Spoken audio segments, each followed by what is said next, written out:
Wabarakatuh. Innal hamdalillah wa syukrulillah subhanahu wa bihamdihi 'adada khalqihi wa ridha nafsihi wa zinata arsyihi wa midada kalimatihi. Asyhadu an la ilaha illallah wahdahu la syarika lah wa asyhadu anna Muhammadan 'abduhu wa rasuluhu sallallahu alaihi wasallam wa ala alihi wa sahbihi ajma'in. Wa sallama tasliman katsiran jazila wa ba'd. Syukur alhamdulillah di sore hari ini kita bisa bermuajah kembali. Kita akan lanjutkan bahasan kita pada surah Al-Hijr ya, ayat 32 sampai 51 ya, dan mari sama-sama kita buka dengan bacaan basmalah. Bismillahirrahmanirrahim.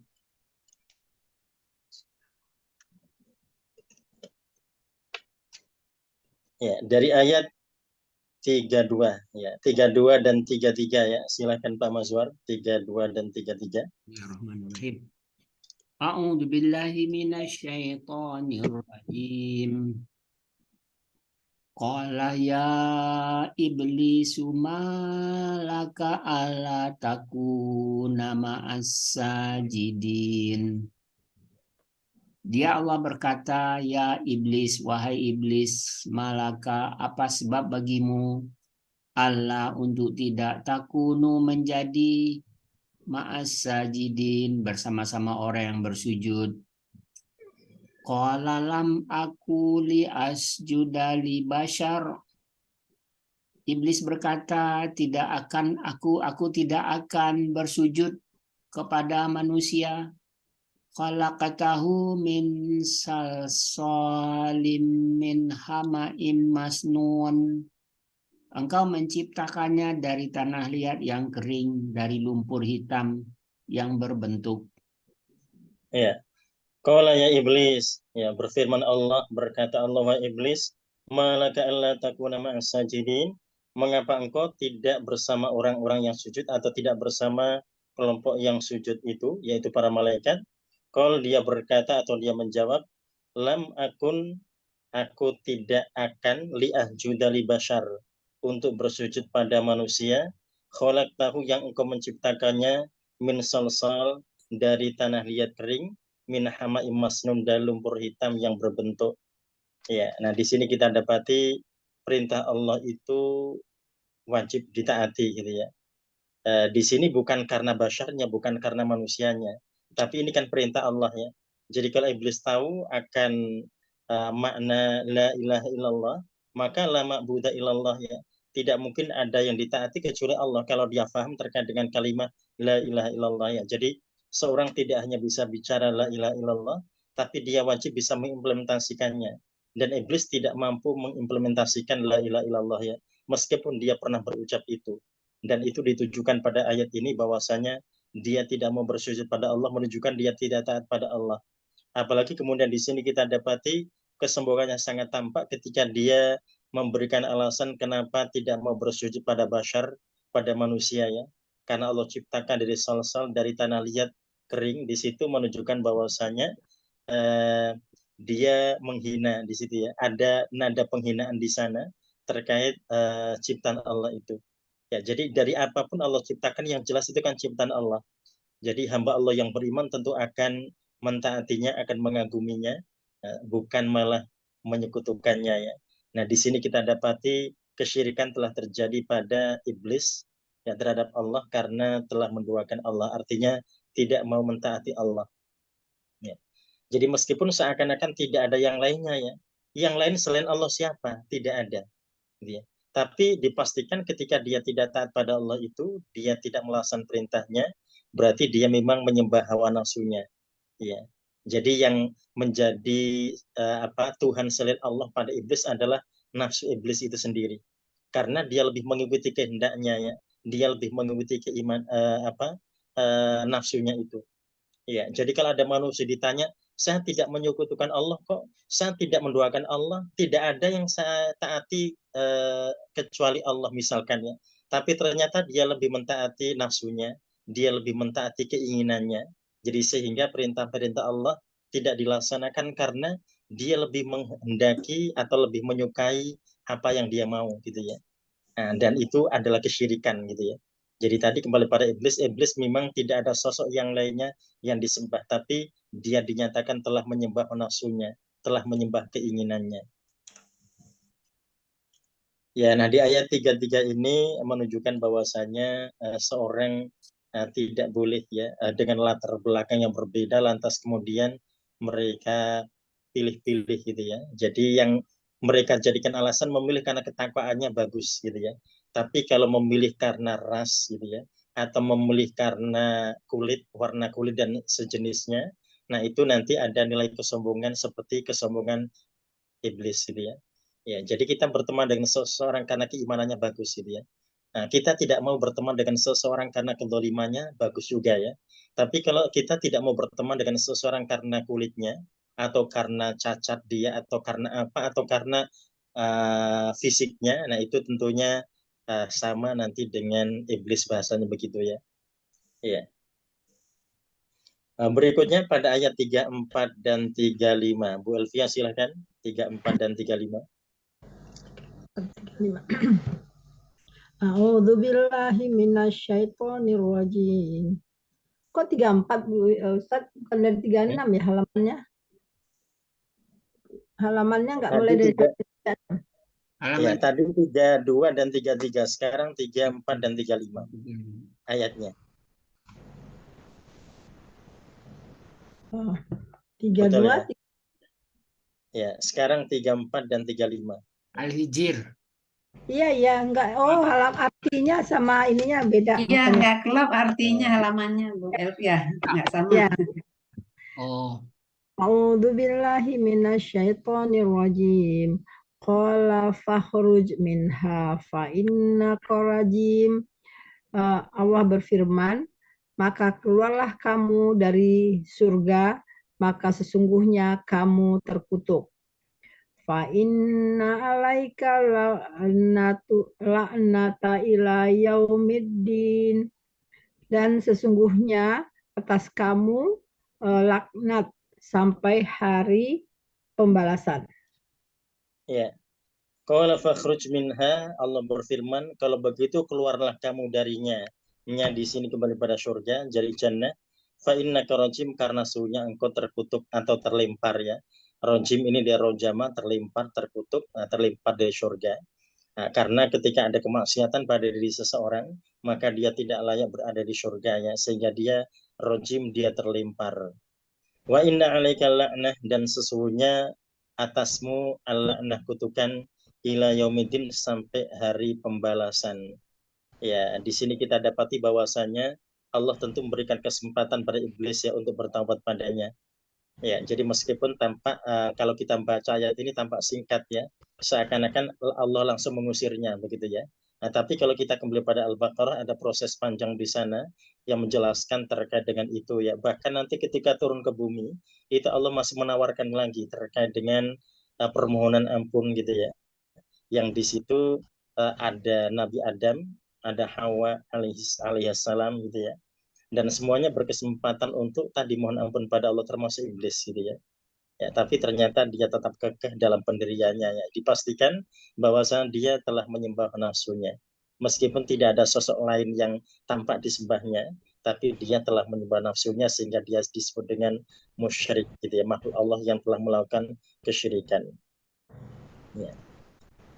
Nah, berikutnya di ayat 36 dan 37.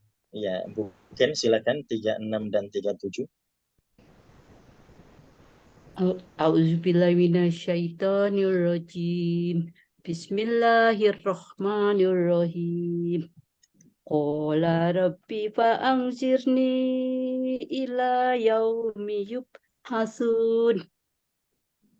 Iblis berkata, ya Tuhanku, beritahulah aku sampai hari dibangkitkan. Qala fa'innaka minal munzorin.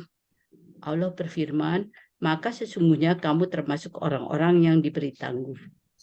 Ya. Qala Rabbi, dia berkata atau iblis berkata atau iblis menjawab, Rabbi, Tuhanku atau wahai Tuhanku, fa'andirni ila yaumi yub'atsun, maka berikan aku tangguh sampai hari kebangkitan. Ya, jadi di sini kita dapati permintaannya aneh juga ya. Dia minta untuk tangguhkan waktu ini umurnya, usianya sampai hari kebangkitan. Kenapa dia tidak mohon ampun saja pada Allahnya? Nah, kalau dia mohon ampun akan diampuni oleh Allah, tapi ternyata dia tidak minta ampunannya, tapi dia malah minta diberikan tangguh waktunya hingga sampai yaumi yub'atsun, hari kebangkitan. Dan dengan panjangnya usianya ini menambah banyak kemaksiatan begitu ya. Dosanya tentu akan makin bertambah. Jadi buat apa dia usianya panjang sampai hari kebangkitan kalau ternyata dia ingkar ya. Ya, nah, qala fa innaka minal mundharin, Allah berfirman, sesungguhnya engkau termasuk di antara yang diberikan tangguh. Ternyata Allah mengabulkan permintaannya ya. Nah, kalau Allah mengabulkan permintaannya, kenapa tadi kok tidak minta ampunan saja gitu ya. Buat apa sih usia panjang-panjang kalau ternyata dia malah banyak maksiat kan begitu. Ya, jadi kalau dia dalam keimanan mungkin sangat wajar ya kalau minta ditangguhkan sampai hari dibangkitkannya manusia nanti atau hari kebangkitannya. Jadi kalau ternyata isinya adalah kesyirikan, buat apa coba? Jadi kita tidak bisa bayangkan ya betapa makin besarnya dosa yang nanti akan dia tanggung gitu ya. Dia berkesempatan untuk bermaksiat begitu lama sampai hari kebangkitan. Jadi sejak Nabi Adam diciptakan itu ya. Naudzubillah ya. Jadi ternyata ada makhluk Allah yang hatinya begitu gitu ya. Yang hatinya sekeras itu. Ya. Ya, berikutnya kita masuk di 38 dan 39. Ya, Bu Ainul silakan 38 39.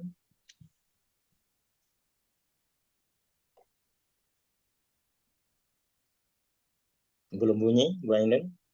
Ya. Ya, sudah. Bismillahirrahmanirrahim. Qala rabbi bima Oh, dari ila ayat 38 ila yaumil waqti. ila yaumil waqtil maklum, sampai hari waktu ditentukan. Qala rabbi bima aghwaytani, ia berkata, Tuhanku, oleh karena engkau telah sesatkan aku, la uzainanna lahum,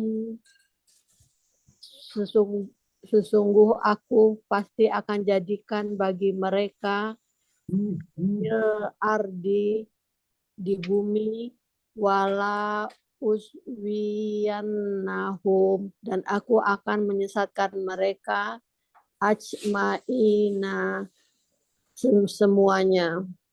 Ya. Ila yaumil waqtil maklum, jadi sampai hari waktu yang ditentukan atau yang diketahui ya. Qala rabbi bima awaitani, dia berkata atau iblis berkata, iblis menjawab, wahai Tuanku, bima awaitani, disebabkan engkau telah menyebut atau telah memvonis aku sesat. Ya, jadi di sini bukan menyesatkan ya, karena dia sendiri yang menyesatkan dirinya. Jadi Allah tidak mungkin menyesatkan hambanya. Allah hanya membiarkan sesat pada makhluknya yang mereka tidak mau bertaubat gitu ya, atau berbuat baik. Lau zayyinanna lahum, ya sungguh aku akan hiasi mereka, maksudnya aku akan berikan kesenangan mereka fil ardi, di bumi, wala ughwiyannahum ajmain, dan aku benar-benar akan sesatkan mereka semuanya. Ya, jadi ini janji iblis pada Allah ya, akan menyesatkan anak cucu Adam semuanya ya, dan dihiasi dengan uzayyinanna gitu ya. Jadi nanti kesesatan itu akan menjadi hiasan bagi kebanyakan orang. Ya, jadi bagi orang-orang yang mereka tidak taat dan patuh pada Allah, maka zina, hiasan hati mereka adalah mereka suka berbuat maksiat gitu ya. Jadi manusia itu dasarnya memang suka melanggar gitu ya. Kenapa kok suka melanggar ya? Tadi sudah dihiasi hati-hati mereka oleh iblis, kecuali nanti ada Allah kecualikan ya. Jadi orang-orang yang tidak Allah kecualikan, yang tidak dikecualikan itu nanti akan menjadi pengikut-pengikut iblis. Nah, pengecualiannya ada di ayat 40 dan 41. Silakan 40 dan 41, Bu Linda. A'udzu billahi minasyaitonir rajim. Bismillahirrahmanirrahim. Illa ibadaka minhumul mukhlasin. kecuali para hambamu di antara mereka orang-orang yang ikhlas. Qala hadza siratun alayya mustaqim. Allah berfirman, inilah jalan kepadaku yang lurus. Ya. Illa ibadaka minhumul mukhlasin, kecuali di antara hamba-hamba engkau yang ikhlas. Jadi iblis tahu bahwa hamba Allah yang ikhlas pada Allah dalam melaksanakan amal ibadah itu tidak akan mampu diganggu oleh iblis ya. Jadi iblis sudah menyadari itu bahwa dia tidak akan mampu mengganggu hamba Allah yang ikhlas. Nah, untuk mukhlasin hamba-hamba Allah yang ikhlas itu Allah sebut, kalau Allah berfirman, hada siratun aliyya mustaqim. Jadi inilah jalan lurus atau jalan yang lurus ya. Jadi jalan yang lurus bagi orang-orang beriman itu dia tidak mungkin membayangkan sebuah jalan gitu ya. Tapi yang dia bayangkan adalah keikhlasan. Jadi keikhlasan itulah jalan lurus bagi orang-orang beriman. Jadi jalan lurusnya adalah keikhlasan. Jadi sehingga melakukan apa saja wajib ikhlas gitu ya. Karena ikhlas itu adalah ruhnya amal. Jadi kalau kita berbuat sesuatu, dia itu punya ruh gitu ya. Dan ruhnya adalah keikhlasan. Nah, seorang yang berbuat sesuatu tanpa keikhlasan berarti itu nanti seperti jasad tanpa ruh gitu ya. Kalau jasad tanpa ruh berarti tidak berguna. Ya, jadi sehingga siapapun yang mereka melakukan kebaikan-kebaikan dipastikan mereka untuk ikhlas gitu ya dalam melakukannya, karena disitulah ada ruhnya gitu ya. Jadi sehingga amal ibadahnya tadi hidup gitu ya.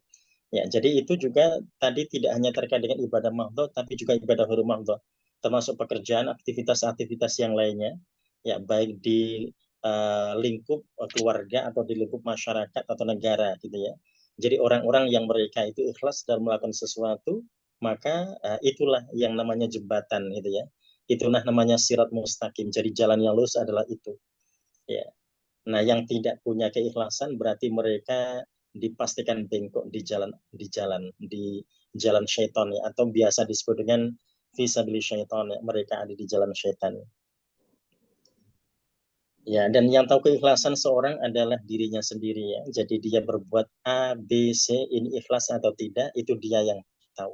Dia dan Allah yang tahu ya. Jadi sehingga ini bisa dijadikan sebagai bahan evaluasi bagi siapa saja. Apakah dia sudah berada di jalan yang lurus atau belum gitu ya. Kalau Pak Ustadz, lurus dipastikan dia ikhlas ya. Pak Ustadz, kadang-kadang kalau pekerjaan kantor kita kadang-kadang nggak cocok dengan yang diminta dikerjakan, itu bagaimana tuh Pak Ustadz? Misalnya kurang suka gitu. Ya, begini. Seorang itu ketika mendapati hal itu adalah sesuai dengan aturan, sesuai dengan peraturan itu ya, tidak melanggar peraturan, berarti dia harus berusaha untuk ikhlas.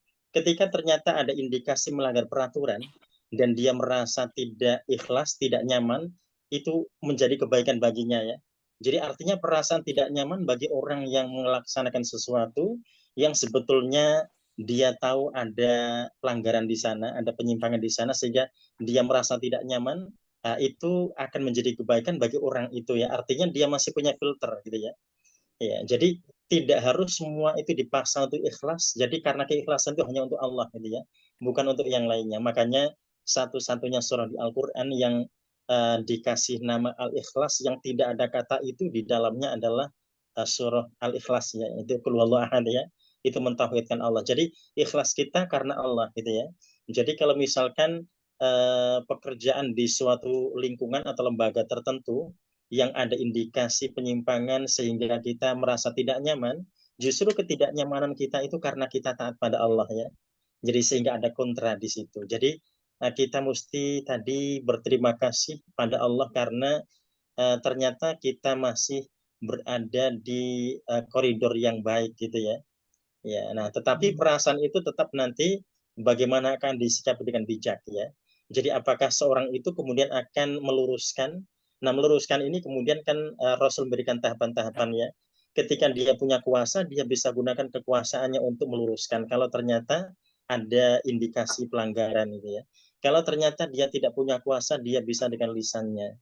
Kalau ternyata dia tidak mampu gitu ya, maka dia bisa dengan hati ya mendoakan gitu ya. Itu selama-lama iman.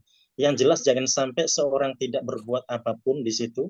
Jadi kalau lisan dia tidak mampu, maka jangan sampai tidak berbuat. Jadi tetap harus ada doa di sana gitu ya. Ya, itu menunjukkan keikhlasan kita. Jadi kita ikhlas mendoakan kawan kita atau mendoakan atasan kita dengan ada indikasi penyimpangan, kita mendoakannya ya. Semoga Allah luruskan dia, semoga Allah berikan dia jalan yang lurus misalkan ya. Nah, itu di antara doa yang dimaksud.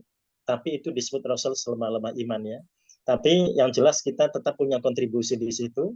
Artinya kita tidak diam saja, meskipun lisan tidak mampu bicara gitu ya. Tapi doa ternyata tetap dilantunkan. Ya. Ya, terima kasih Pak Ustadz. Ustadz mau tanya Pak Ya. Ustadz, Ya, silakan. saya pernah dengar ceramah dari Bapak yang Istiqlal itu, katanya mukhlasin ini yang paling tinggi dari tingkat ikhlas. Sebenarnya itu apa? Selain mukhlasin ada yang apa lagi yang ikhlas tingkatannya Pak Ustadz? Oh ya, jadi begini, kalau kita kembali pada kata mukhlasin ini, kata dasarnya yang paling dasar yaitu lafzi mujarrad itu kholaso. Nanti isim fa'ilnya kholis gitu ya. Kholis itu orang yang ikhlas. Nah, dalam sorof itu kalau ditambahkan huruf, itu pasti maknanya makin dalamnya. Nah, ini mukhlasin dari kata akhlaso. Jadi fi'il madinya dia sudah nambah huruf, sudah nambah hamzah. Akhlaso. Jadi antara kholis dengan mukhlis itu pasti berbeda. Jadi kalau mukhlis itu dia pasti akan lebih baik gitu ya dibandingkan kholis, meskipun kholis itu sudah bagus gitu ya. Tapi kalau mukhlis itu lebih bagus lagi gitu ya. Ya, nah di sini kita dapati ada mukhlis dan mukhlas gitu ya, isim fa'il dan isim maf'ul, dan dia adalah kata yang pada fi'il madinya sudah mendapatkan tambahan hamzah. Jadi sama-sama mendapatkan tambahan hamzah gitu ya. Jadi memang dia akan lebih berkualitas dibandingkan kholis. Seperti halnya soleh dengan muslih gitu ya.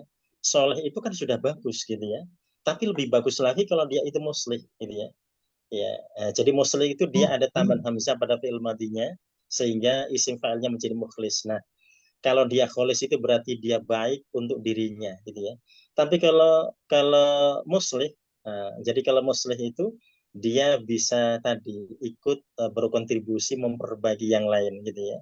Jadi dia berbagi. Jadi berbagi mengajak pada orang untuk sama-sama berada di jalan yang lurus gitu ya. Jadi turut menyelamatkan. Jadi artinya dia tidak selamat sendirian tapi mengajak yang lainnya. Jadi makanya tingkatannya pasti akan jauh lebih bagus dibandingkan kholis. Ya, kalau terkait dengan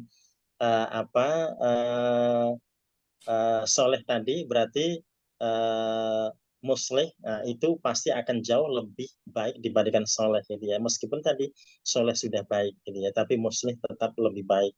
Nah tadi alasannya tadi ada penambahan huruf ya, dan dalam bahasa Arab itu lil mubalaghah. Jadi setiap penambahan huruf itu pasti dia akan ada penekanan, ada taukid di sana, penegasan yang lebih dibandingkan yang tidak ada penambahan hurufnya. Ya. Ustadz, kalau penambahan huruf itu Ustadz, khalasa ikhlas. Ya. Akhlasa itu artinya mengikhlaskan begitu Ustadz. Kan beda lagi artinya. Oh ya, betul. Kalau bahasa kita begitu menerjemahkannya. Makanya kita menerjemah itu ya memang tidak bisa mewakili makna yang sebenarnya 100% gitu ya. Ya, jadi memang kalau diterjemah begitu. Ya. Ya. Ustadz, tanya Ustadz, Ya. kalau mukhlis itu bukan berartinya orang yang ikhlas, Ustadz. Oh ya, orang yang ikhlas. Tapi beda dengan kholis. Jadi kalau diterjemah sama-sama orang yang ikhlas. Ya, jadi kalau nanti kita buka terjemahan di mana saja, ini dengan kholis itu pasti sama-sama orang yang ikhlas. Tapi bedanya, nah, kalau kita sudah mengenal ilmu sorof kan kita tahu bedanya ya. Oh, kholis itu hurufnya jumlahnya beda dengan mukhlis. Nah, mukhlis itu sama dengan mukhlas gitu ya. Nah, beda dengan kholis. Nah, kalau kita sudah tahu jumlah hurufnya beda, berarti memang lebih berkualitas yang jumlah hurufnya lebih banyak. Ya, dan itu tetap kita kembali pada fi'il madinya ya. Karena boleh jadi ada kata yang jumlah hurufnya lebih banyak tapi maknanya sama karena dia fi'il mudhari' jamak misalkan gitu ya. Ya, misalkan tadi kalau misal ada kata jalasa jadi jalis ya. Kalau ya jelisu mudhari' jadi ya jelisuna kan hurufnya banyak banget itu ya. Ya jelisuna, tapi dia kan sama dengan jalasa, sama dengan jalis. Jadi yang kita maksud hurufnya nambah tadi pakai ukuran maldi. Jadi dari maldinya dia memang sudah bertambah, sudah berbeda dibandingkan kata yang lainnya. Nah, yang model begitu itu berarti maknanya akan lebih dalam. Ya, lil mubalaghah ya, jadi punya makna begitu. Baik, Ustaz. Pak Ustadz, isim Ya. fa'il, isim maf'ul ini maksudnya keduanya bisa isim fa'il dan isim maf'ul. Ya, kalau dalam shorof isim fa'il itu yang melakukan, ya, kemudian isim maf'ul itu tadi yang di, gitu ya, yang di. Nah, jadi tidak bisa kita terjemah objek ya, karena objek itu maf'ul bih dalam ilmu nahwu. Kalau dalam shorof ini yang di saja.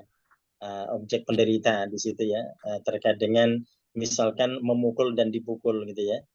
Jadi yang memukul, yang dipukul, yang memukul ini berarti isim fa'il, yang dipukul, ini berarti isim maf'ul gitu ya. Itu kalau dalam sorofnya. Tapi nanti kalau dalam nahwunya fa'il dan maf'ul bih gitu ya, subjek dan objek. Tapi tampilannya itu kalau di nahwu tampak pada harokat gitu ya. Tapi kalau pada sorof ini tampilannya ya pada tadi pada model isimnya. Ya, ya fa'ilun dan maf'ul itu ya. Ya, karena kalau isim maf'ul itu meskipun dia isim maf'ul nanti kalau digunakan dalam kalimat dari sisi nahwu itu bisa menjadi subjek ya, bisa menjadi fa'il gitu ya. Iya. Ya. Misalkan begini, dorobal madlum. Madlum itu kan isim maf'ul ya. Tapi dorobal madlum dalam kalimat itu al-madlum itu menjadi subjek. Jadi orang yang didolimi itu memukul gitu ya. Nah, itu dalam kalimat itu orang yang didolimi itu memukul. Nah, atau orang yang didolimi itu membalas. Ya, jadi sehingga posisi di situ dorobal madlum itu al-madlum menjadi fa'il. Tapi dalam ilmu sorofnya al-madlum itu isim maf'ul gitu ya. Ya. Terima kasih Pak Ustadz. Ya, nah, kita lanjutkan tadi sampai sirat mustaqim ya, sirat alayya mustaqim. Kita masuk di ayat 42 dan 43. Ya, 42 dan 43 silakan Bu Husna. Inna ibadi. A'udzu billahi minasyaitonir rajim. Bismillahirrahmanirrahim. Inna ibadi laisa laka alaihim sultanun illa man ittaba'aka minal ghawin. Sesungguhnya hamba-hambaku tidaklah bagimu berkuasa atas mereka kecuali orang yang mengikuti kamu, yaitu orang-orang yang sesat. Satu lagi. 43 wa inna jahannama. Wa inna jahannama la mau'iduhum ajma'ina laha sab'at. Ya, sampai situ, sampai ajma'in. Baginya jahanam itu mempunyai 7 pintu.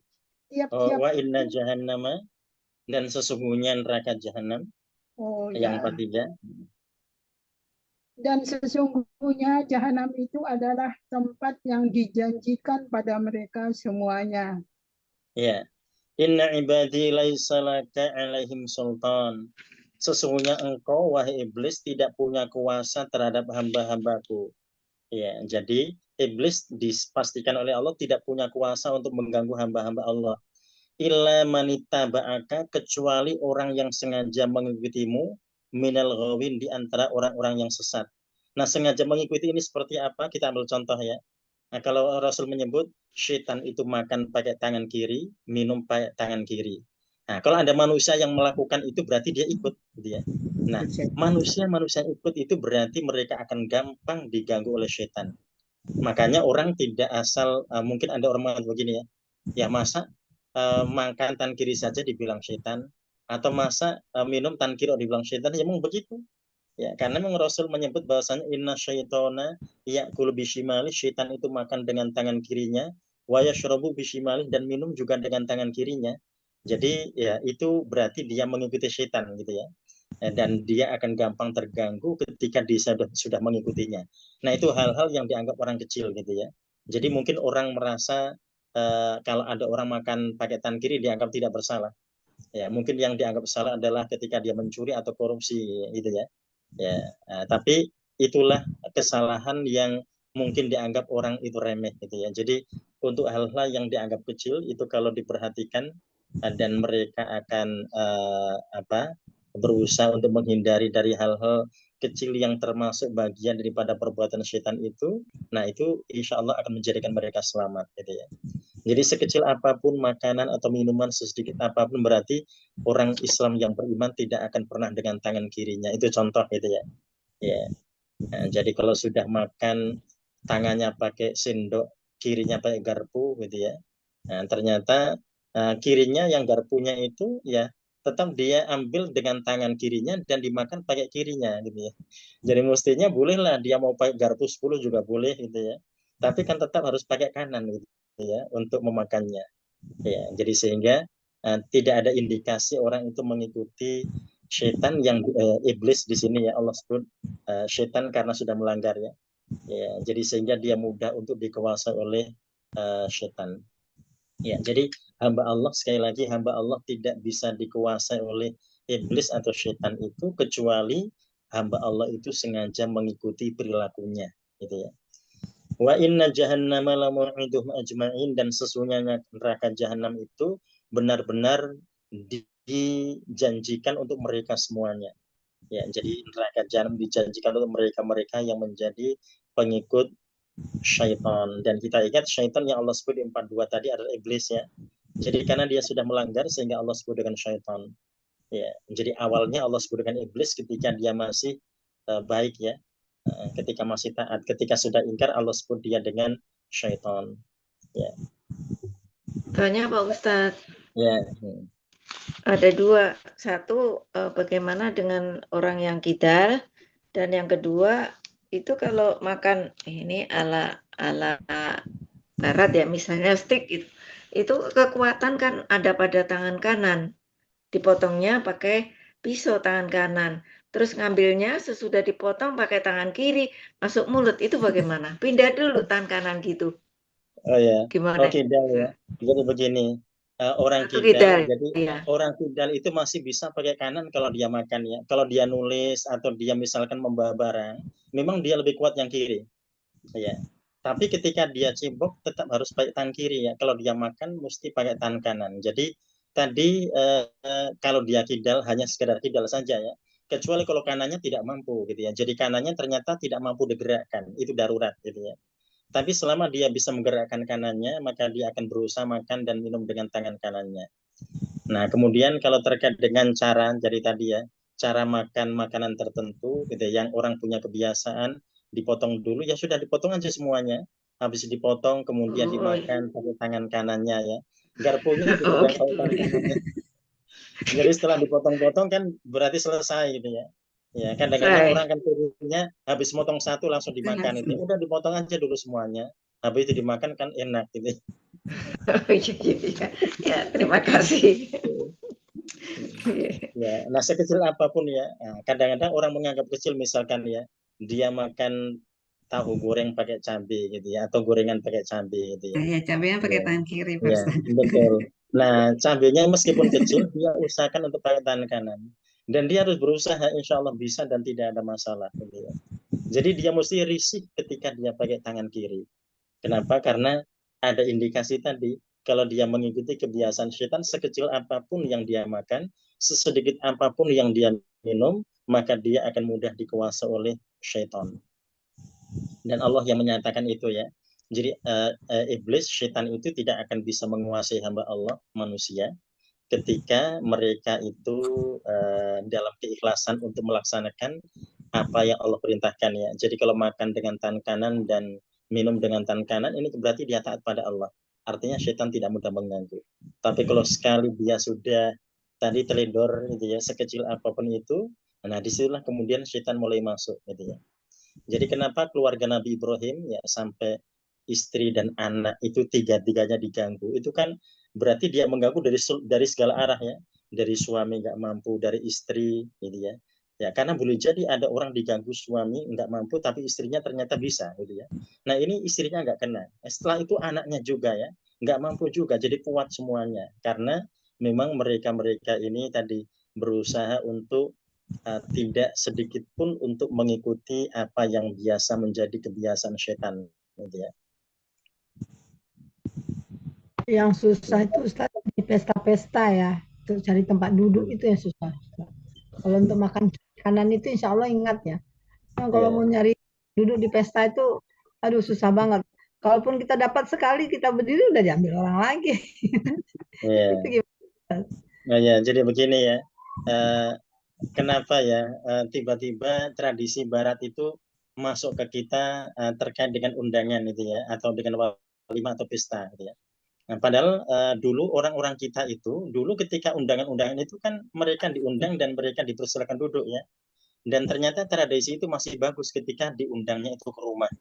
Jadi mereka walimahnya di rumah itu ternyata masih syar'i gitu ya. Masih disiapkan kursi-kursi dan mereka makan sambil duduk gitu ya. Tapi kalau sudah gedung ini karena memang settingannya sudah standing party gitu ya. Nah, kalau misalkan mau pakai sitting party juga bisa kalau mereka mau kan gitu ya. Artinya penyelenggaranya ini ya sudah menyiapkan duduk karena memang ini bukan standing party, ini sitting party gitu. Jadi disiapkan tempat duduk semuanya. Di Medan masih disediain meja-meja bulat itu. Di Padang, Sumatera Barat juga masih ya, Bu Elvia. Oh. Ya, Oh, ya. nah itu tradisi baik itu tetap dijaga oleh kita gitu ya. Jadi meskipun di Jakarta kebanyakan begitu gitu ya. Jadi ya kursi yang ada ya memang sementara saja gitu ya, tidak untuk tamu-tamu ya, sekedar saja gitu ya.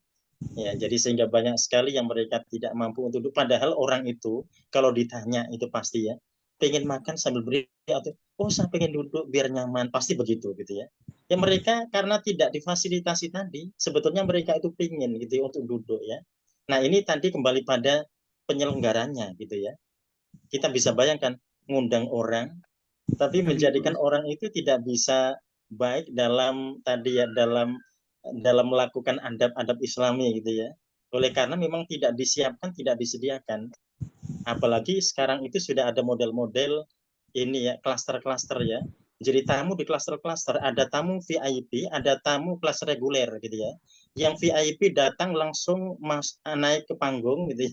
Yang reguler masih ngantri panjang gitu ya.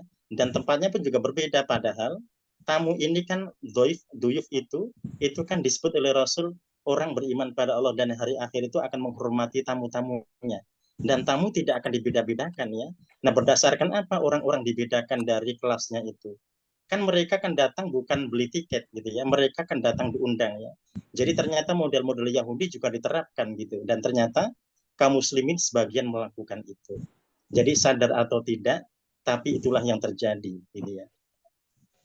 Jadi selain tadi sudah modelnya memang tidak disiapkan tempat duduk gitu ya. Ya juga tadi ada klaster-klaster tamu-tamunya, ada tamu istimewa, ada tamu tidak istimewa. Ya, ya jadi di mata Allah orang yang baik itu adalah yang bertakwa gitu ya. Jadi sehingga tadi kalau ada arah ke sana ya kita akan berusaha tadi ya sebisa mungkin, sebaik mungkin ya. Nah, karena orang datang ini kan sebetulnya datang diminta untuk mendoakan gitu ya. Nah, tapi ketika mereka bahkan berbuat dosa karena undangan itu kan jadi berbahaya gitu ya. Ya, di manakah keberkahannya? Padahal orang datang diundang itu untuk memberikan doa tabrik ya, doa keberkahan. Tapi yang terjadi ternyata malah membuka peluang pelanggaran di sana gitu ya. Ya. Ya, itu tadi terkait dengan kalimat ittaba'aka minal ghawin gitu ya. Jadi yang mudah diganggu oleh setan, yang mengikuti kebiasaan setan. Ya, dan Allah sebut di 43 tadi, Allah akan masukkan mereka ke neraka jahanam semuanya. Nah, berikutnya di ayat 44 dan 45. Ya, 44 dan 45 silakan Bu Tuti. A'udzu billahi minasyaitonir rajim. Bismillahirrahmanirrahim. Laha sab'atu abwabi likulli babim minhum juz'um muqsum. Baginya 7 pintu-pintu. Bagi tiap-tiap pintu dari mereka golongan tertentu. Innal mutina fi jannati wa uyun. Sesungguhnya orang-orang yang bertakwa di dalam surga dan mata air. Ya. Laha sabatu Bagi Pak abwab. Ustaz. Ya. Ya, dari 4 tadi lah sabatu abwab ya. Jadi jahanam itu punya 7 pintu. Nah, 7 ini di antara para mufassir ada menjelaskan bahwasanya tidak hanya 7, tapi itu tak terhingga ya. Artinya menunjukkan saking banyaknya pintu-pintunya itu. Likuli babin, setiap pintu minhum di antara pintu-pintu tadi, juz'um maksum, ada bilik-bilik bagian-bagian lagi yang terbagi. Ya, nah ini bilik-bilik ini juga disebut dengan likuli bab juz'um maksum, ini tak terbayang betapa banyaknya ya. Jadi neraka jahanam punya pintu-pintu dan pintu-pintu punya bilik-bilik yang tak terhingga ya. Ya, jadi sehingga kita bisa membayangkan betapa orang itu bisa di tempat yang berbeda gitu ya. Meskipun manusia begitu banyak, jin begitu banyak, tapi nerakanya bisa berbeda biliknya gitu ya. Karena mungkin skornya berbeda. Jadi mungkin akan sulit ya didapati orang yang skornya sama persis gitu ya. Jadi dengan skor berbeda-beda itulah biliknya juga berbeda-beda. Ya. Innal muttaqina fil jannati wa uyun, sesungguhnya orang-orang yang bertakwa mereka ada di dalam surga-surga, wa uyun, dan juga mata air ya. Ya, nah di sini menjelaskan terkait dengan keseimbangan yang Allah jelaskan di situ. Ada yang masuk surganya dan ada yang masuk nerakanya. Ya, dan surganya ini Allah berikan pada al-muttaqin, orang-orang yang bertakwa, dan ketakwaan ini kembali pada melaksanakan perintah, menjauhi larangan gitu ya. Jadi segala yang Allah perintahkan dia berusaha untuk melaksanakan semaksimal mungkin, dan larangannya dia berusaha untuk meninggalkannya semaksimal mungkin. Ya. Nah, berikutnya mereka-mereka yang masuk surga dilanjutkan penjelasannya di 46 dan 47. Ya, 46 47 silakan Bu Anida. A'udzu billahi minasyaitonir rajim. Bismillahirrahmanirrahim. Udkhuluha bisalamin aminin. Allah berfirman, masuklah ke dalamnya dengan sejahtera dan aman. Wa naza'na, dan kami lenyapkan ma fi sudurihim, apa yang ada dalam hati mereka, min ghillin, dari rasa dendam, ikhwanan, mereka merasa bersaudara, ala sururin, duduk di atas dipan-dipan, mutaqabilina, berhadap-hadapan. Ya. Udkhuluha bisalamin aminin, masuklah kamu sekalian ke dalamnya. Ini kembali pada orang-orang yang bertakwa. Bisalamin aminin, dengan kesejahteraan dan juga dengan rasa aman. Wa naza'na ma fi sudurihim, dan kami cabut atau kami lepas, kami cabut di dalam hati-hati mereka itu, min ghillin, dari perasaan dengki atau iri. Jadi perasaan dengki, iri sudah tidak ada pada mereka, semua dicabut oleh Allah. Jadi orang yang masuk surga mereka sudah tidak punya rasa itu sedikit pun ya. Ikhwanan, dan mereka menjadi bersaudara. Ala sururi mutaqabilin, di atas tempat-tempat tidur mutaqabilin, mereka berhadap-hadapan. Jadi sarir ini awalnya diartikan tempat tidur ya. Ya, jadi kalau boleh diartikan dipan-dipan boleh ya, dipan-dipan dipersilahkan. Ya, tempat-tempat tidur ini lebih umum ya. Nanti kalau tempat-tempat tidur ini lebih mengikuti makna kontekstualnya gitu ya. Ya, bisa bermacam-macam tempat tidur itu. Ya, nanti kalau diartikan dipan-dipan dia bisa terbatas ya. Ya, tapi dia dari kata sarir ya.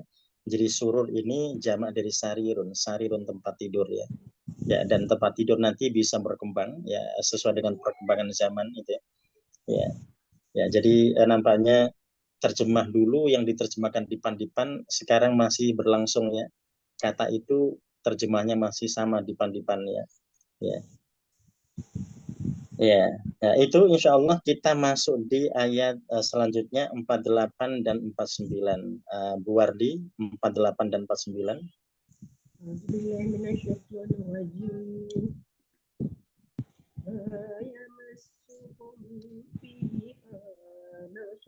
Suaranya kurang kencang sedikit.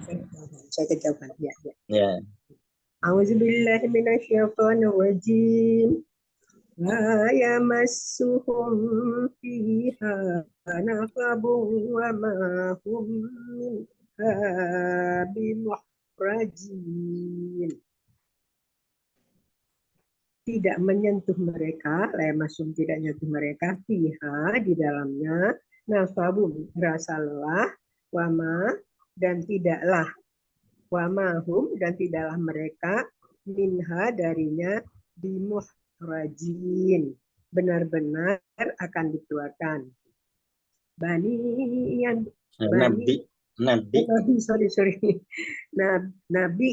ibadi anni anal ghafurur rahim.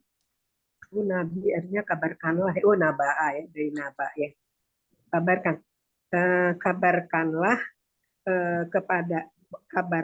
kabarkanlah hamba-hambaku bahwa aku yang Maha Pengampun, Maha Penyayang. Ya. La yamassuhum fiha nasab. Ya, mereka tidak ditimpa atau mereka tidak merasa lelah, mereka tidak merasa capek. Wa ma hum minha bimukhrajin dan mereka juga tidak dikeluarkan. Ya, jadi dipastikan mereka berada di surga selama-lamanya ya. Karena wa ma hum minha bimukhrajin, mereka tidak mungkin dikeluarkan. Nabi ibadi berikan kabar itu pada hamba-hambaku, Ani anal ghafur rahim, bahwasanya aku Maha Pengampun, Maha Penyayang. Nah, ini menunjukkan bahwasanya orang-orang yang pernah bersalah harus mendengar berita ini ya. Jadi agar mereka sama-sama mendapatkan surga yang Allah janjikan. Ya, jadi ini berarti peluang bagi siapapun yang mereka pernah bersalah terkait dengan apa yang mungkin telah dilakukannya terkait dengan itaba syaitan tadi ya. Pernah mengikuti cara-cara syaitan, maka mereka bisa mohon ampun pada Allah karena Allah Maha Pengampun dan Maha Penyayang. Jadi terindikasi mereka akan diampunkan Allah jika mereka mohon ampun padanya ya. Dan di sini ada kata Nabi ya, disuruh untuk mengabarkan pada siapa saja agar mereka bisa bertaubat pada Allah sehingga mereka sama-sama bisa masuk ke surganya. Ya. Ya, berikutnya kita masuk di ayat 50 dan 51, Pak Abid silakan.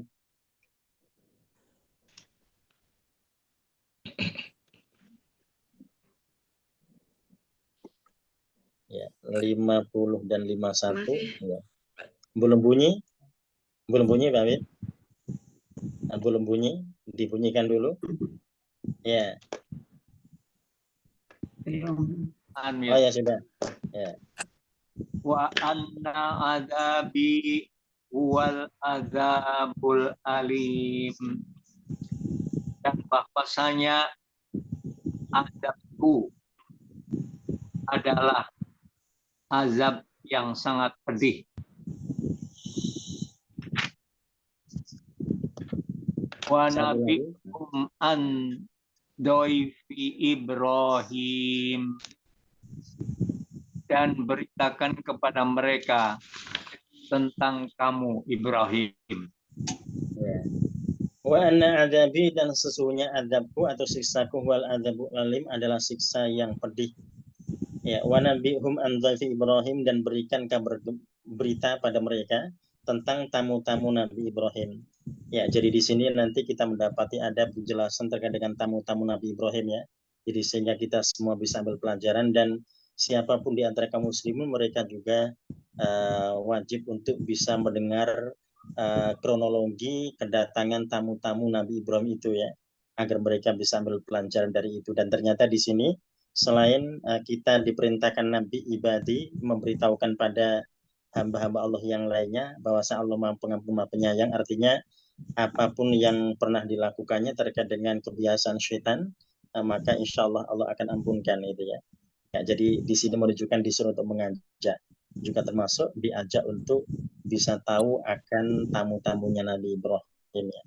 Yang tamu-tamunya itu nanti akan kita bahas di lembar selanjutnya insya Allah di pekan depan. Ya, jadi ini pas, ini 20 ayat ya, dari ayat 32 sampai 51. Ya. Ya, jadi kesimpulannya jelas sekali di sini bahwasanya iblis tetap berpegang teguh pada kesombongannya, gitu ya. Nah, jadi kesombongannya yang menjadikan dia sulit untuk menerima dan sulit untuk mohon ampun pada Allah. Ya, jadi itu yang berat ya bagi iblis ya, yang menjadikan dia sulit untuk mohon ampun padanya. Padahal permintaan yang lain-lainnya Allah kabulkan ya. Nah, kenapa kok dia kok tidak minta gitu ya? Nah itu yang kalau kita berpikir gitu ya, ya kenapa sih kok dia kok tidak minta diampunkan Allah gitu ya? Ya kenapa kok dia minta yang begitu gitu? Terus buat apa kan gitu ya? Kalau ternyata makin panjang usianya ternyata makin banyak dosanya ya, karena dia ini kan bukan hanya berbuat dosa untuk dirinya, dia mengajak yang lainnya masalahnya gitu ya. Ya, jadi semua akan diganggu gitu ya, semua akan diajak masuk neraka.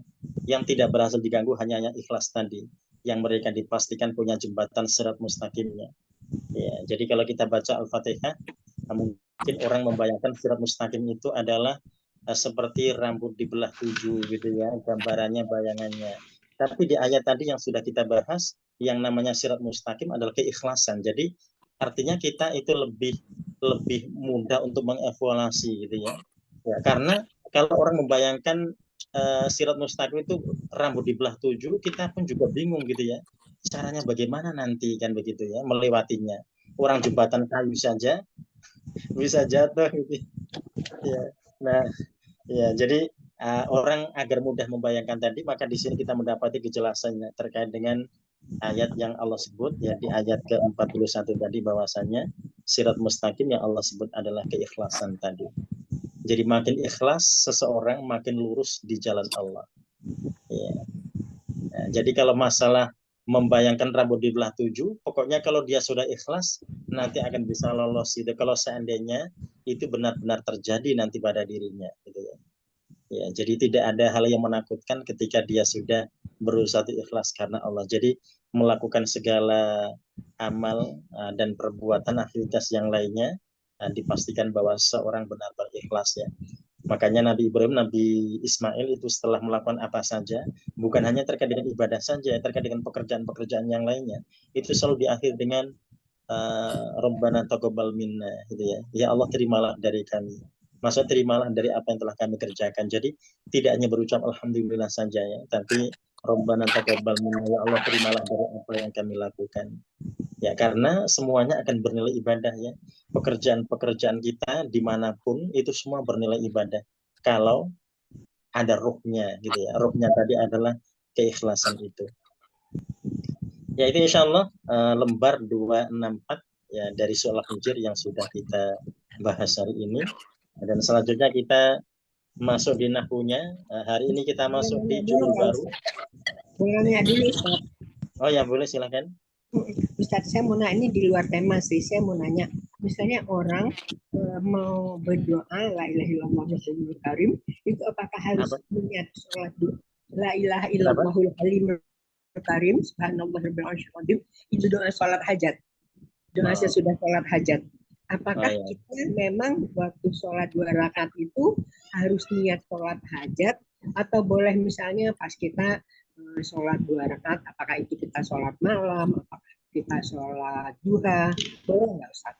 Tapi terus kita baca la ilaha illallahul halimul karim, subhanallah rabbil arsyil azim, alhamdulillah rabbil alamin.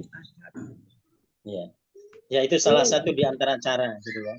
Salah satu di antara cara, tapi bukan satu-satunya cara.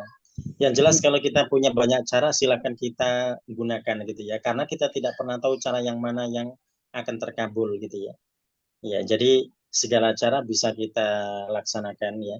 Nah, terkait tadi dengan doa itu bisa kita baca kapan saja. Ya, ya bisa kita baca kapan saja ya. Ya, baik. jadi kita bebas untuk membaca itu, dipersilakan untuk membaca kapan saja. Jadi tidak harus kita niatnya sholat hajat, Ustadz ya. Oh ya, tidak harusnya. Jadi bisa kapan saja seorang kalau ingin membaca. Jadi kalau ingin menambahkannya setelah sholat fardu juga dipersilahkan. Baik, baik Ustaz. Alhamdulillah. Tapi suasana kayak gini sih negeri, takut kita. Ya memang mengerikan ya. Kalau di masa sahabat itu, kalau sudah ini kan tidak lama turun hujan ya, tidak hanya kering di mana-mana, tapi juga polusinya juga tebal sekali kan begitu ya. Nah, kalau di masa sahabat, kalau sudah lama tidak turun hujan itu, mereka mengatakan dosa apa yang telah kita lakukan, gitu ya. Mereka berkata begitu karena dipastikan karena dosa. Kalau bukan karena dosa tidak mungkin, gitu ya. Ya, karena hujan itu rahmat, gitu ya. Kalau Allah tidak memberikan hujan, berarti rahmat tidak menyelimuti mereka. Ya. Nah, makanya mereka kemudian kalau sudah begitu mereka melaksanakan istisqa gitu ya, dan dipastikan istisqa yang mereka lakukan itu akan menjadikan hujan turun ketika mereka sholat atau ketika mereka pulang ke rumah ya. Jadi hujan tidak turun hanya sekali di masa sahabat, mereka istisqa tapi tidak turun hujan, itu hanya sekali ya, yang selainnya selalu turun hujan. Nah sekalinya ini ketika tidak turun hujan itu menjadikan mereka gelisah gitu ya, mereka gelisah sampai malam gelisah ya. Nah, ada Ibnu Mas'ud yang kemudian jalan ke masjid, mungkin kita pernah ceritakan itu ya. Jalan ke masjid, ternyata di masjid itu ada orang yang sedang sendirian. Dia mengangkat tangan dengan mengatakan ya Rabb aghithna aghithna. Ya Allah turunkan hujan. Nah, itu seperti doanya Rasulullah ya. Aghithna. Rasul itu kalau doa minta hujan itu mengangkat tangan, ketika ditarik tangannya itu seperti menarik hujan. Jadi orang itu di masjid itu langsung turun hujan ketika dia mengangkat tangannya ya. Makanya Ibnu Mas'ud itu kaget ya. Siapa ya si Fulan? Kok begitu mustajab doanya? Kita sehari ini sudah melaksanakan istisqa tidak turun hujan. Dia kok bisa sendirian di malam hari di masjid sendirian kok bisa? Ya, sehingga ketika pulang dikuntit dia. Nah, ketika Ibnu Mas'ud bertanya padanya, ternyata dia mengenali sosok Ibnu Mas'ud, sahabat senior gitu ya. Nah, ketika Ibnu Mas'ud bertanya apa yang menjadikan doa-doa mustajab, ternyata digemetar. Dia gemetar karena dia juga tidak tahu kenapa mustajab. Karena dia tidak bisa menjawab dan gemetar ditanya oleh orang yang dianggap senior gitu ya. Nah, sehingga Ibnu Mas'ud bertanya pada keluarganya, apa yang sudah terjadi pada si Fulan? Kenapa hari ini dia tidak ikut istisqa? Gitu ya. Nah, ternyata kemarin itu dia itu minta, jadi dia adalah seorang pekerja ya. Kemarin itu dia minta izin pada majikannya untuk ikut istisqa di hari itu. Tapi majikannya tidak mengizinkan, kata majikannya, kamu kerja saja di sini. Nah, di sana sudah banyak orang-orang soleh yang doanya mustajab. Ya. Nah, di situ Ibnu Mas'ud bisa mengambil kesimpulan, oh ternyata hari ini kita istisqa tidak turun hujan karena ada orang sombong yang ikut sholat istisqa. Jadi majikannya yang ikut itu dianggap orang yang sombong, yang menghalangi doa mereka. Ya, makanya ketika si Fulan doa sendirian ternyata Allah istijabah doanya. Jadi dia termasuk orang yang didolimi. Kenapa? Enggak dikasih kesempatan sholat istisqa, diremehkanlah doanya. Itu kan termasuk terdolimi. Dan ternyata doanya mustajab gitu ya. Iya, jadi orang yang didolimi itu termasuk yang diremehkan oleh orang lain juga termasuk orang yang terdolimi ya. Dan ternyata doanya begitu mustajabnya. Dia tidak sedang istisqa, dia sendirian di masjid minta hujan, Allah kabulkan, itu kan luar biasa. Ya, jadi tadi dia ketika doa dia sedang didolimi orang, didolimi majikannya ya, meskipun dia tidak merasa didolimi gitu ya, tapi itu betul kedoliman karena dia tidak mendapatkan hak-haknya dan dilecehkan doanya. Ya, dianggap orang biasa mungkin gitu kali ya. Di sana ada orang-orang senior gitu ya yang doa-doanya sudah terbukti mustajab dari waktu ke waktu, setiap istisqa pasti turun hujan gitu ya. Ya, nah ternyata itu bentuk kesombongan. Jadi kesombongan ternyata menghalangi untuk turun hujan di suatu wilayah. Dan ternyata yang sombong bukan semuanya ya. Cuma ada orang yang bergabung saja gitu ya. Tapi ternyata menghalangi. Ya, ya itu yang kemudian menjadi catatan buat kita kaum muslimin di Indonesia gitu ya. Terutama di Jabodetabek ya. Karena kita tidak hanya mendapati tadi kekeringan gitu ya, tapi juga tadi polusi tebal yang begitu gitu ya. Itu yang tadi seorang diharapkan agar melepas berbagai macam atribut yang menjadikan mereka sombong gitu ya. Jadi sehingga tadi untuk menarik hujan itu lebih gampang gitu ya. Ya, jadi rupanya di masa sahabat tadi ada penghalang hujan tidak turun. Yang sesuai dengan kebiasaannya, syarat-syarat yang dilakukannya itu sudah standarnya turun hujan, tapi tidak turun karena ada penyebabnya di sana ya. Jadi sehingga itu menjadi pelajaran buat kaum muslimin bahwasanya kalau ada sekelompok orang yang sudah melakukan di sana sini dan ternyata tidak juga turun, nah, apakah mungkin ada orang-orang sombong gitu ya yang menjadikan hujan itu tidak turun dengan permintaan mereka gitu ya. Itu bisa terjadi. Ya, karena ternyata di lapangan ada juga ya orang yang komentarnya negatif gitu ya. Ya, di sana sudah sholat di sana juga sudah tidak juga turun hujan gitu ya. Maksudnya meremehkan itu ya, meremehkan orang-orang yang sholat istisqa. Nah, itu tadi ya tidak baik sekali gitu ya terkait orang-orang yang komentar begitu. Jadi harusnya introspeksi diri. Ya itu insya Allah tadi terkait dengan ayat-ayat yang telah kita bahas. Kita masuk di jazmul fi'lil mudhari. Nah, kalau halamannya sama halaman 42. Halaman berapa, Pak? Kalau halamannya sama 42 atau 49 ya. Judulnya jazmul fi'lil mudhari. Apa setelah yang buku yang dari saya 74. Setelah PR 74. kemarin. Setelah PR kemarin. 74, Pak. Ya, 74. Ya.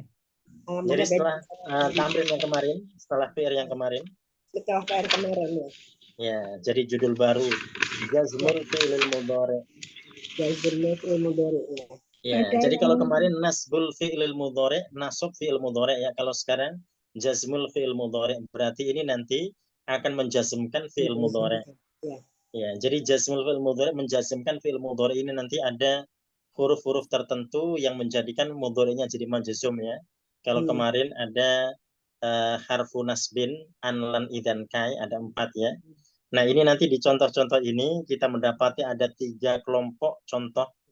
Ya, ada yang pakai lam, ada yang pakai la, ada yang pakai in gitu ya. Jadi nanti kesimpulannya huruf jazm yang bisa menjazmkan fi'il mudhari ada in, lam, dan la. Nah, kalau in diartikan jika, ya.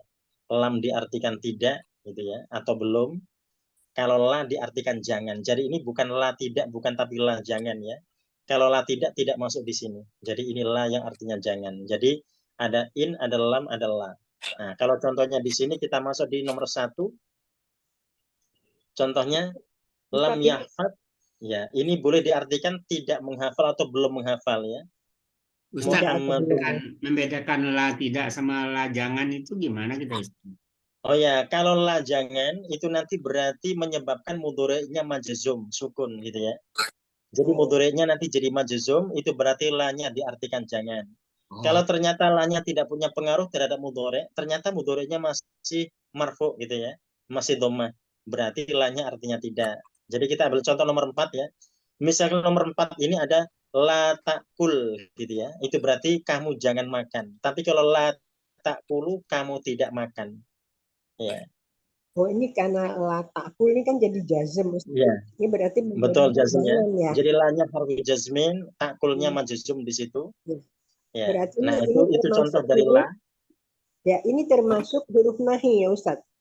Betul. Jadi la jazm itu sama dengan la nahiyah sama. Oh, la jazm sama dengan la nahiyah. Betul. Jadi itu sebutannya sama ya. La jazm sama la nahiyah sama-sama la-nya yang artinya punya arti jangan. Ya, kita mulai di nomor 1. Nomor 1. Bentar Pak Ustadz, yang tadi ya. Ustadz bilang kalau lam artinya apa Pak Ustadz? Lam artinya belum atau tidak. Boleh belum, boleh tidak. Jadi bebas ya kita menerjemahkannya lam di situ. Ya, lam yahfad Muhammadun darsahu. Ya, Muhammad belum menghafal pelajarannya atau Muhammad tidak menghafal pelajarannya. Oh, ini namanya kita ganti saja ya, jangan Muhammad ya. Kita pakai gulam saja, gulamun ya. Nah, namanya Mirza Gulam Ahmad, pakai gulamnya saja. Lam yahfad gulamun darsahu. Jadi gulam belum menghafal pelajarannya. Ya, ya itu termasuk adab ya. Saya tidak suka kalau nama Rasul itu dipakai contoh yang nggak baik-baik gitu ya. Ya, ya, Hilang. ya. Jadi kita ganti hulamun saja. Muhammad itu jadi hulamun. Ya. Lam yahfad hulamun darsahu. Itu siapa aja boleh kan Ustaz, yang penting jangan Muhammad kan. Misalnya Zaid, ya. boleh kan? Ya, ya, junjungan kita ya masa dipakai Iya, contoh yang boleh. baik ya.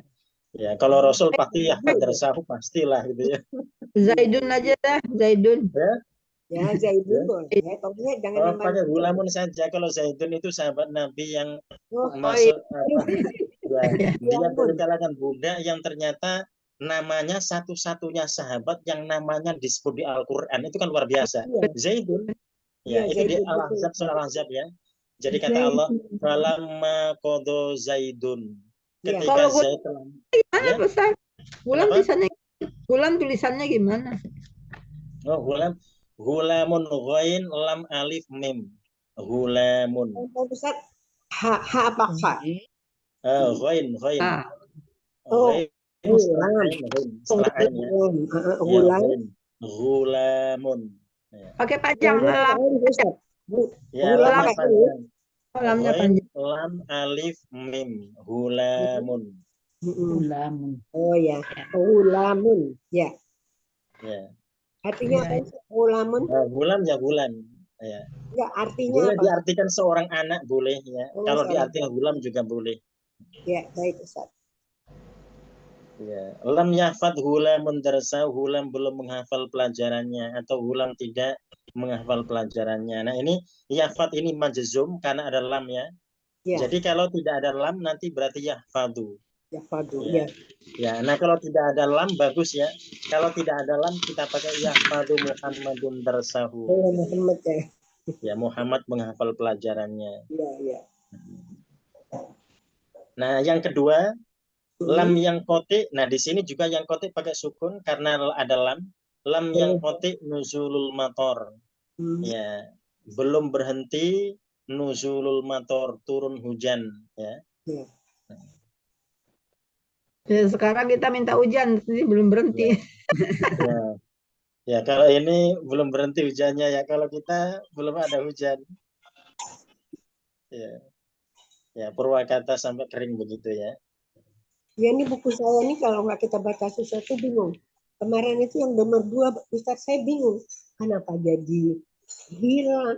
Kenapa jadi telah hilang? Padahal lelahnya hilang. Tuh. Makanya saya terakhir itu saya nunggu dulu teman-teman. Apa tulisan Indonesia-nya? Oh, ternyata beda. Saya kok telah hilang. Jadi bingung saya. Ya, yang ketiga, itu tadi yang kedua, lam yang kotik nuzul motornya. Belum berhenti turun hujan. Sekarang, lam yakbit ahadun alal lisi, ya. Itu matar itu kan harusnya maf'ulun bih, bukan Ustaz?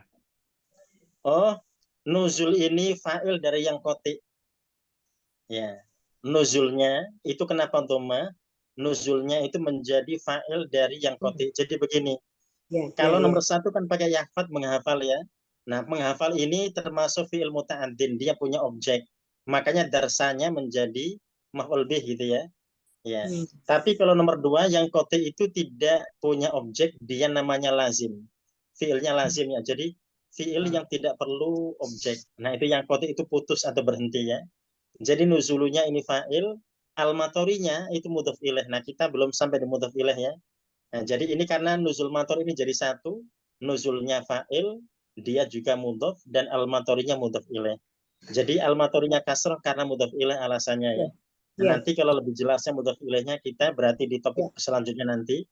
Ya, yang jelas di nomor 2 ini tidak ada maf'ul bih, alasannya yang kotik itu termasuk fi'il lazim. Kalau nomor 1 darsahu itu maf'ulun bih. Betul. Jadi nomor 1 darsa itu maf'ul bih, darsanya ya. Kenapa kalau maf'ulun bih kan harus darsaha, harusnya enggak Ustaz? Oh ya, jadi begini, ini 2 kata. Darsa itu sendiri, hu sendiri. Ini pelajarannya.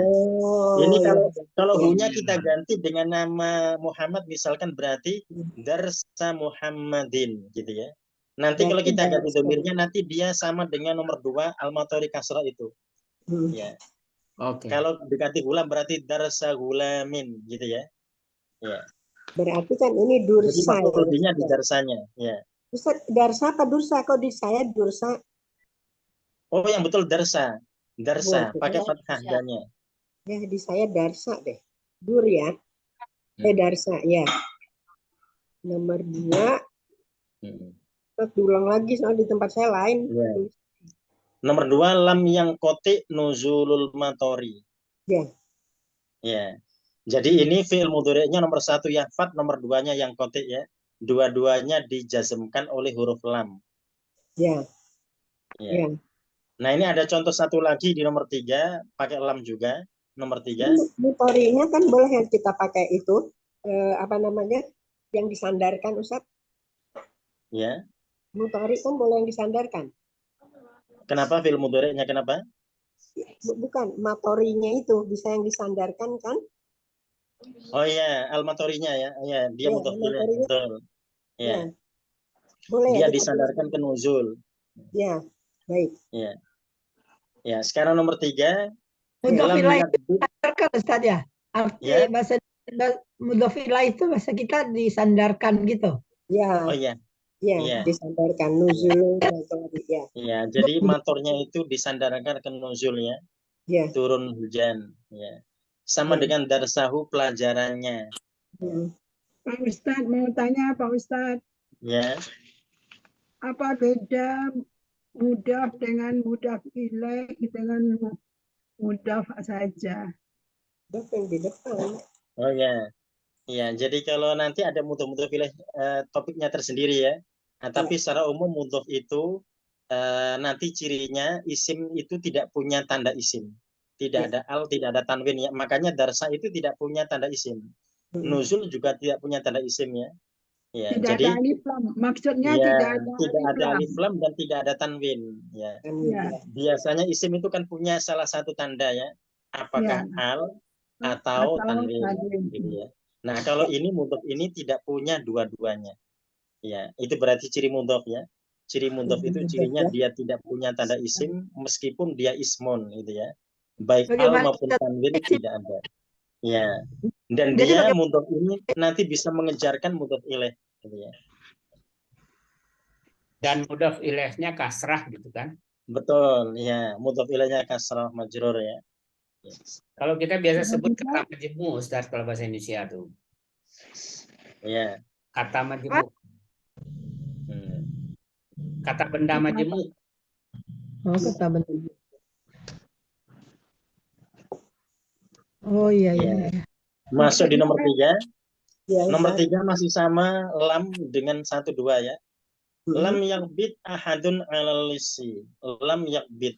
Lam yakbid ya. Ya, jadi tidak menangkap ahadun seseorang alal lisi atas alis pencuri. Ya, ini failnya yang mana? Di lam yakbid ahadun alal lisi, failnya yang mana? Failnya lam yakbid. Failnya. Failnya. Failnya. Orang ya, seorang. Ya, failnya ahadun. Iya, ahadun. Ya. Ya, fail. Ya, jadi failnya ahadun. Ahadun. Ini lisi atau lisa, Ustaz? Alisi, karena ada ala ya, ala lisi. Lisi. Ini boleh kita sebut jer sama majrur boleh nggak, Ustaz? Ya, kenapa? Boleh disebut jer dan majrur boleh nggak? Ini kan ala ini bisa. kan jer. Alanya jar, harfu jar, alisi majrur. Majrur boleh. Alisi, ya. Shotnya pakai tasdid juga. Oh ya, shotnya pakai tasdid. Ya. Ya, boleh ya Ustaz, jer dan jar majrur yang dan majrur ya. Ya, jar majrur alanya harfu jar, alisi Ya, majrur. Majrur ya. Ya. Baik. Ya, jadi itu contoh dari lam di nomor 1, 2 dan 3. Lam yahfad, lam yang kotik, lam yakbid gitu ya. Ya, jadi tidak menghafal, tidak putus atau tidak berhenti atau tidak menangkap gitu ya. Boleh juga diartikan belum ya. Belum menghafal, belum berhenti, belum menangkap, boleh ya. Nah, berikutnya kita masuk di nomor 4. La ta'kul wa anta syaba'an. La ta'kul, jangan engkau makan. Wa anta syaba'an, sedangkan engkau kenyang, gitu ya. Ya. Nah, la ta'kul di sini lamnya sukun, berarti lamnya harfu jasmin ya. Ya, dialah an-nahiyah, diartikan jangan. Nanti kalau ditulis la ta'kulu berarti artinya tidak. La ta'kulu, engkau tidak makan, gitu ya. Tapi kalau la ta'kul, engkau jangan makan. Makan. Ya. Sab'annya sab'anu ya. Oh, syaba'anu. Sabanun. Wa anta Sabanun. syaba'anu. Ya. Sabanun, benar Ustaz ya? Oh, syaba'an. Mbaknya dulu. Oh, Syaba'an. di saya lain, Sabanun. Oh, kalau Syaban kebalik. Kalau Syaban bulan Syaban ya. Saya betulin dulu Ya. Ustaz. Kalau Mbaknya Syaban terbalik. itu dari Syabun. Syabun itu Iya, artinya berarti rakyat, bisa rakyat ya. Ya, Syabun yang itu rakyat. Tapi kalau Syaba'un, Syaba'an, nah ini Hmm. kenyang gitu ya. Kenyang. Syaba'an. Balik. Salah. Ya. Syaba'an. Ainnya Ya. juga pakai alif Ustaz. Ain sama ain, Sya'ban dan Syaba'an dua-duanya pakai ain. Cuma Ya. kebalikan saja ya. Oh, ya. Syaba'an yang mbaknya dulu Jadi artinya kenyang. Syaba'an. Kalau Ya. Sya'ban, bulan Ya. Sya'ban gitu ya. Ini Jadi fi'il Ustaz, enggak ya? Ya. Fi'il bukan. Oh, ini isim. Isim. Tapi kita belum sampai di fi'il ini, di isim ini. Ya, ini termasuk nanti namanya isim ghairu munsharif gitu ya. Isim yang tidak boleh ditanwinkan. Itu nanti ada judulnya sendiri. Nah, ini jadi ini nanti kita fokusnya, jangan di isim-isim yang lain ya. Kita fokusnya nanti di huruf jazm sama mudhari'nya gitu ya. Karena kalau kalimat kan memang mesti butuh pelengkap gitu ya. Jadi sehingga ini Sya'ban termasuk pelengkap ya. Tapi jenis isimnya kita belum pelajari. Ini ya, dia nanti namanya isim ghairu munsharif, isim yang tidak boleh ditanwinkan. Ya. Jadi kalau kita bikin PR ini disebut apa Ustaz? Apanya? Sab'anun itu disebut apa kalau kita nanti ketemu seperti ini? Oh, kalau ini belum. Ya, Oh, kita nanti belum. Jadi Ya, baik. kalau salah teori kita belum boleh dikasih PR yang darsahu nuzulul mator ini karena itu mudhof ilaih ya. Kita Ya. juga belum, secara teori belum dikasih PR yang model Syaba'an, ini belum boleh gitu ya. Ya. Ghairu munsharif. Ya. Jadi nanti ya ghairu munsharif ya. Nanti bolehnya ini berarti yang huruf jazm sama fi'il mudhari'nya. Oh ya. Ustaz mau tanya satu boleh Ustaz? Ya. Ini yang dalam Al-Quran Ustaz, surat An-Nisa ayat 65. Ya. Ada la tidak, tapi kok menjazamkan fi'il mudhari gitu, la yajidu. Ya. Kenapa tuh? Dia bukan La yajidu. La yajidu tuh kenapa enggak la yajiduna gitu? Ayat berapa? Ayat 75 An-Nisa Ustaz. Al-Khamsah itu. An-Nisa 75. Ya, Al-Khamsah. Karena nunnya hilang kan? Al-Khamsah deh. Ya kenapa hilang? Kan dia pakai la. La-nya la tidak, bukan la jangan. Kan? Belum dijelasin, nanti dijelasin Ustaz. Baru hilang. Ya nanti dijelasin. An-Nisa 75. 65 Ustaz. Ya? 65. Oh, 65. Oh, Tumalaya gitu ya. Ya. Tumalaya gitu panjang itu ya. Ya, betul. Ya. Betul. Ya.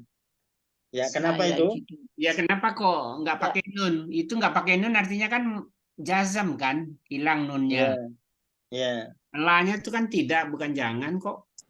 Apa yang menyebabkan hilang nunnya gitu loh, Ustaz? Oh ya. Ini nanti dia maktuf ya ke sebelumnya. Jadi sebelumnya itu ada hatta yuhakimuka.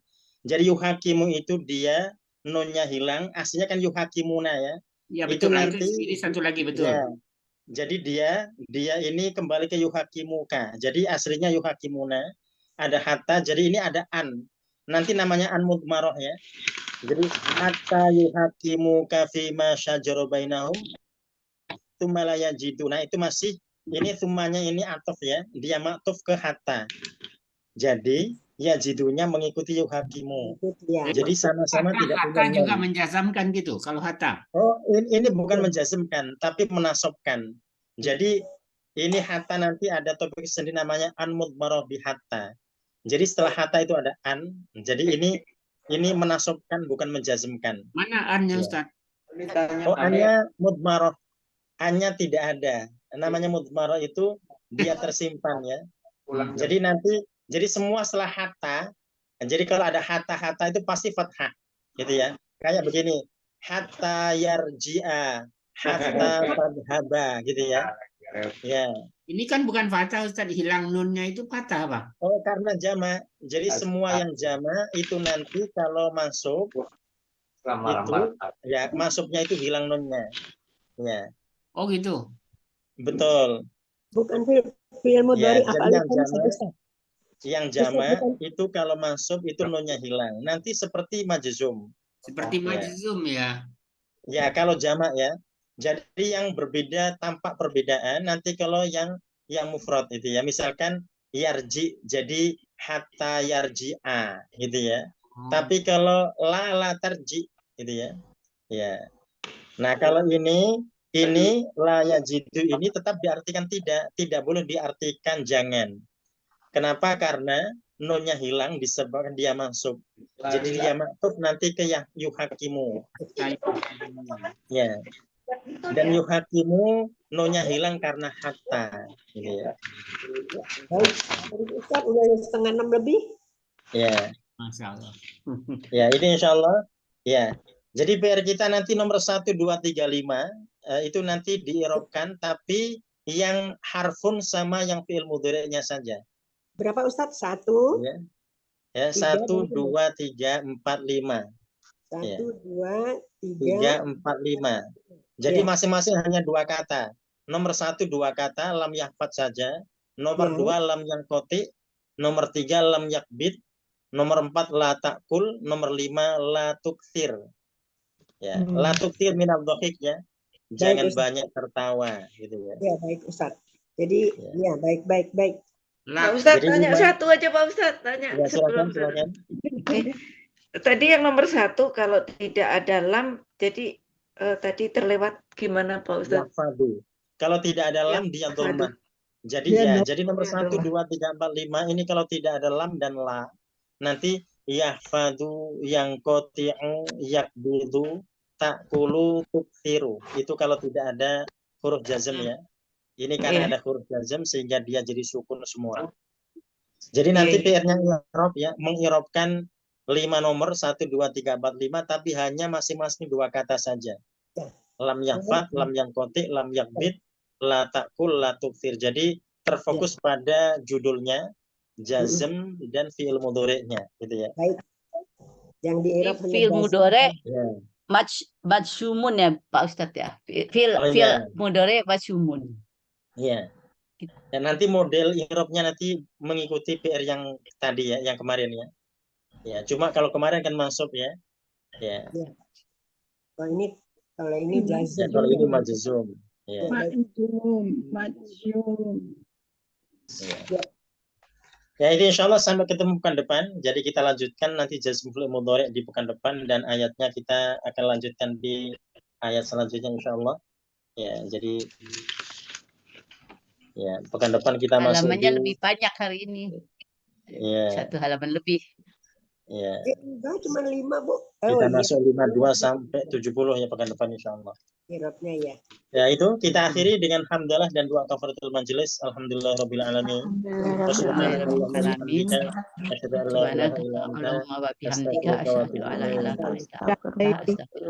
Assalamualaikum warahmatullahi wabarakatuh. Waalaikumsalam.